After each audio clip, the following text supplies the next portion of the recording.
Bonjour, chers Ivoiriennes, Ivoiriens et amis de la Côte d'Ivoire. Une autre partie commence. Une année grise vient de s'achever, faisant place à un 2021 incertain. Dois-je me réjouir ou pleurer?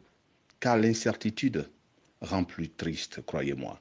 Au moins, je connais bien 2020 avec son cortège de malheurs. Mais ce que j'ignore de 2021 m'inquiète davantage, car l'an 2020 m'avait inquiété avant son arrivée, parce que personne avant nous ne l'avait pratiqué, et nos inquiétudes se sont avérées. L'an 2021 est en lui-même n'est qu'une tracée dans l'époque dont il nous revient de meubler à souhait. Surtout quand ce n'est pas moi qui suis au volant du navire Ivoire, et pour avoir vu comment les mêmes qui ont conduit le navire Ivoire là où il est, j'ai encore des raisons d'être plus inquiet, car ce sont les mêmes, toutes classes politiques confondues. L'autre écrit la Constitution, l'autre la viole, l'autre menace et prend les rues, l'autre l'attaque, il y a des morts partout, l'autre l'envoie en prison, l'autre en ressort, et le sable continue de couler au sablier, on le retourne et on le recommence. Et l'Ivoirien applaudit et l'Ivoirien en pleure. On le retourne et on le recommence. Qui viendra mettre fin à ce cycle infernal de violence pour une paix durable? Pour l'instant, je suis inquiet pour mon pays. Comme disait l'Ecclésiaste, il y a un temps pour tout sous le soleil. C'est aussi vrai que chacun récolte ce qu'il aura semé. Mon vœu le plus cher est que chacun comprenne qu'il n'a pas la connaissance infuse de la paix, mais que cette paix se cultive par la conjugaison des efforts personnels de chacun, et cela passe indubitablement par le respect scrupuleux du droit de l'autre sans a priori. Sinon, à quoi sert-il de nous humilier les uns les autres et créer des ressentiments pleins de conséquences désastreuses?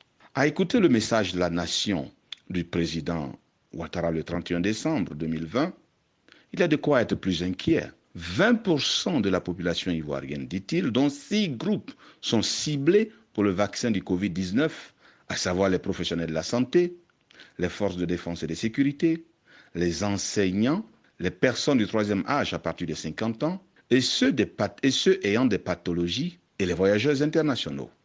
La question que l'on se poserait net est: qu'en est-il donc des 80% restants de la population? Si c'est bon pour les 20%, alors ça devrait l'être pour tout le monde, à moins que ce soit un ballon d'essai. Et si c'est un essai, quelle est la raison qui a milité en faveur de ce groupe d'essai? Surtout que ce Covid-19 est devenu, croyez-moi, un sujet mondialement prolixe. Le gouvernement Ouattara gagnerait à être plus transparent, car le partenaire mondial de référence cité par le président de la République ne fait pas encore l'unanimité quant à sa gestion du Covid-19. L'OMS, c'est bien d'elle qu'il s'agit, a été récusée publiquement par les USA. Ceci en dépit de sa gestion scabreuse de cette même pandémie. Aussi, dernièrement d'ailleurs, Madagascar vient de lui remonter les bretelles sur la même affaire. Surtout quand l'OMS est en partenariat avec la fondation Gavi, je dis bien Gavi, qui est une structure chérie de Bill Gates, et qui parle de Bill Gates et de Nicolas Sarkozy, fait inéluctablement allusion à la réduction démographique, une phrase lâchée publiquement par Nicolas Sarkozy, dont Bill Gates est un adepte de la pensée du mondialisme. Mes chers amis, comment devant ces faits troublants, pouvons-nous, pieds joints, embrasser ces déclarations du président de la République sans toutefois nous poser les bonnes questions? Sur 200 millions de masques, 180 millions ont été distribués, dit le président. Non, je dirais vendus pour la plupart, car les populations en majorité ont acheté le masque. Et d'ailleurs, d'où nous vient ce vaccin? Et quelle est sa référence? Pourquoi l'on ne commencerait pas plus tôt ces premiers vaccins sur les membres du gouvernement? Ainsi peut-être ça rassurerait certainement. Être à l'écoute de la population attentivement dans toute sa composante pour la gestion de la chose publique est gage de considération. La classe politique devait ériger cela en mode de gouvernance sans vouloir s'adosser uniquement à cette Assemblée nationale qui est partisane dans son essence. En fait, je ne faisais que parler à moi-même. Car en vérité, personne ne veut écouter la pensée de l'autre, ces temps d'hier et d'aujourd'hui. C'est pour cela que je me suis imposé ce silence. Que l'Éternel Dieu règne sur la Côte d'Ivoire, pays de bonne espérance. Bonne et heureuse année à toutes et à tous.